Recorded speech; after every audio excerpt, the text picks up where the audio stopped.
달에 어 기도 디보션을 하면서 이번 주는 제가 이렇게 여러분에게 기도에 관해서 이야기할 수 있어서 감사하게 생각합니다. 그러면 일단 먼저 스크린을 쉐어하겠습니다.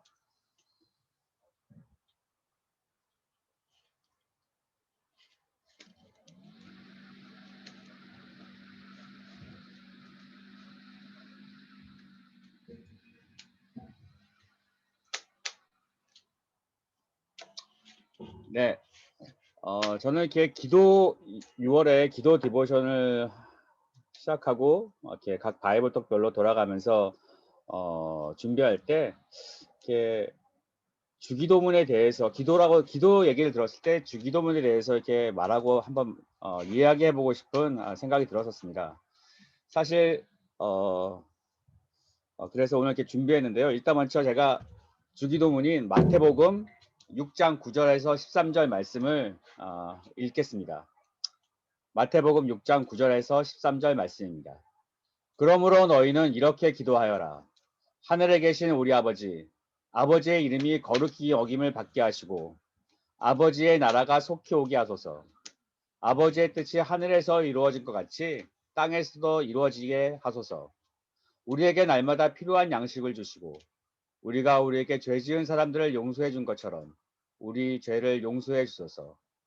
우리가 시험에 들지 않게 하시고 우리를 악에서 구해 주소서.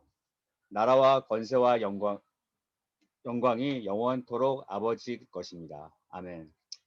여러분은 주기도문을 언제 처음 접했었나요? 사실 우리 교회는 이 주기도문에 대해서 이렇게 예배 시간에 어, 외우거나 그러지는 않습니다. 그렇지만 이렇게 일반 교회에서는 예배 시간에 꼭 주기도문과 사도신경을 외우고 또 이렇게 새신자 교육 시간에는 꼭 주기도문을 외우게 합니다. 저는 생각나는 게 저희 학교가 미션 스쿨이어서 성경 공부 시간이 성경이라는 과목이 있었는데 중학교 2학년 때 중간고사 문제가 주기도문과 사도신경을 이렇게 쓰는 거였어요. 그때 처음 이렇게 주기도문을 접하고 외웠던 것 같습니다. 그러면 저희가 이렇게 오늘 말씀은 제가 주기도문에 대해서 이렇게 좀 이렇게 자료를 찾아보고 그랬던 거를 이렇게 좀 취합을 해서 여러분께 한번 같이 읽어볼까 합니다.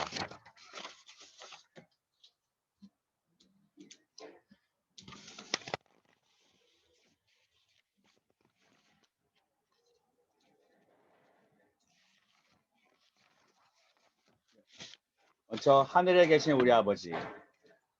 기도는 대상이 명확해야 합니다. 하나님께서는 기도는 하늘에 계신 아버지께 기도하는 것이라고 하였습니다. 하늘에 계셔서 온 우주를 다스리시고 위대한 능력을 지니신 하나님께서 나의 아버짐을 믿고 기도하는 것입니다.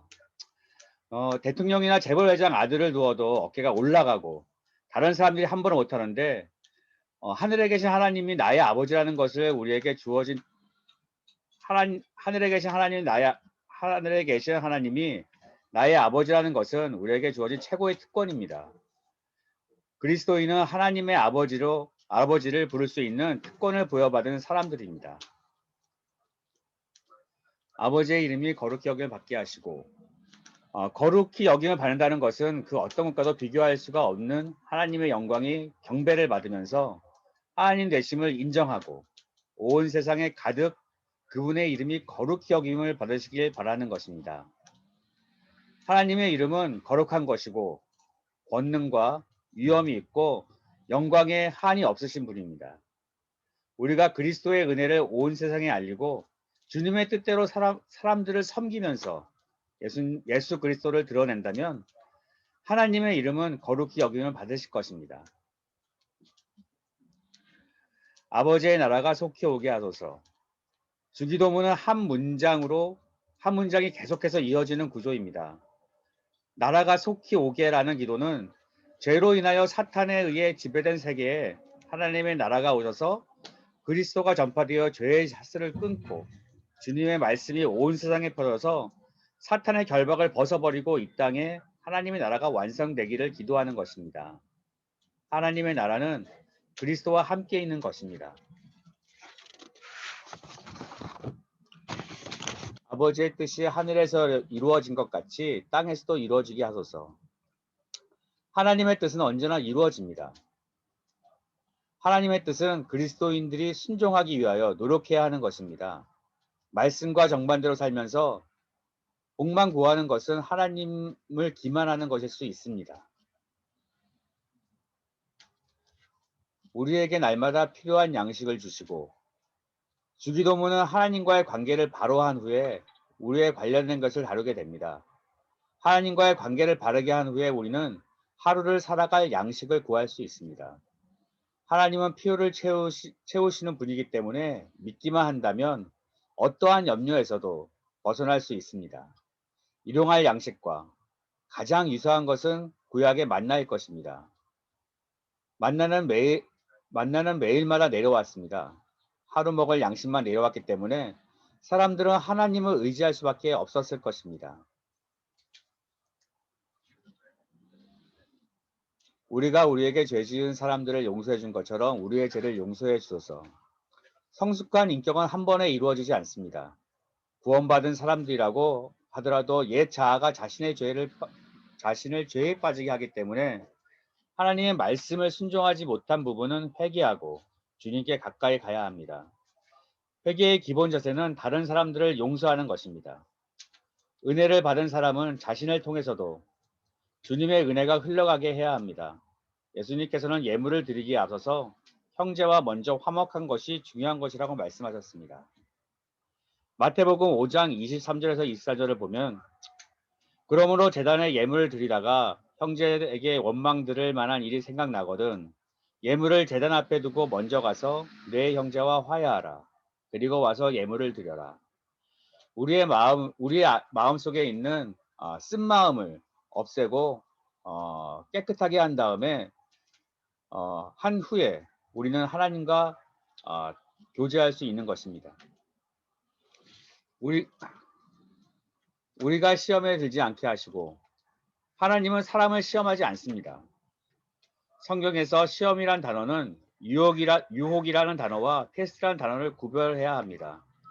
인간은 연약해서 죄에 취약하기 때문에 하나님이 도와주지 않으면 시험에 빠질 수밖에 없습니다.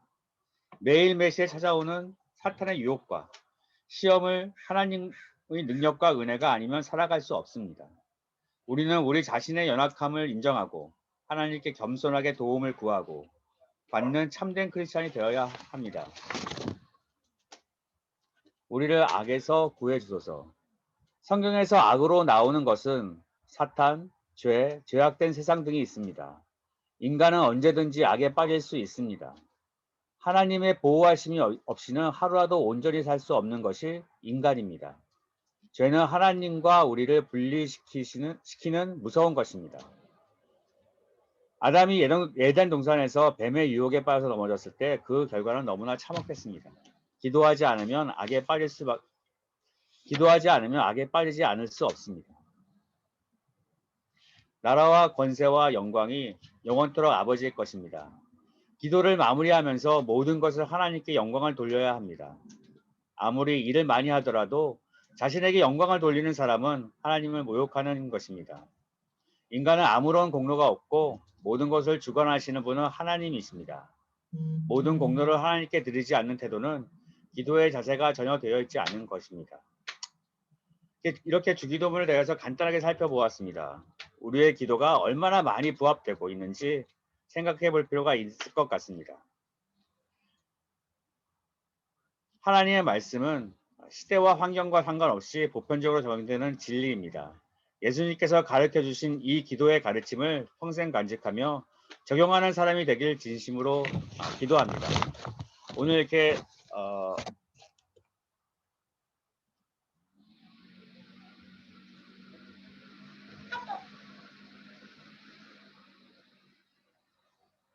잠시만요. 제가 이거 처음 써봐서 능숙능란하지 않습니다. 오늘 이렇게 부족한 저의 말을 이렇게 들어줘서 감사하고요. 우리가 이렇게 예수님이 가르쳐 주신 기도문을 보면서 우리 기도에도 이렇게 적용해 보면은 우리의 기도가 더 하나님과 가까워지는 좋은 도구가 될 것이라고 믿습니다. 감사합니다.